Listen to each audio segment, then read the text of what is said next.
جو شخص رات بھر بیمار رہا، صبر کر کے اللہ تعالیٰ کی رضا کا طالب ہوا، تو وہ شخص گناہوں سے ایسے پاک ہو جائے گا جیسے کہ اپنی پیدائش۔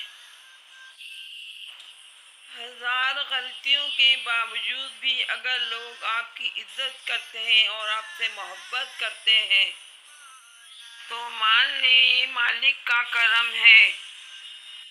کسی کو رب سے سب چاہیے، کسی کو رب سے صرف رب چاہیے۔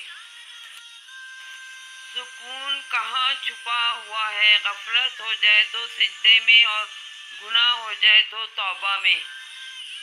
فیصلے کے وقت بات اگر قرآن تک پہنچ جائے تو فیصلہ قرآن کے اوپر ہاتھ رکھ کر نہیں بلکہ قرآن کے اندر سے پڑھ کر کریں۔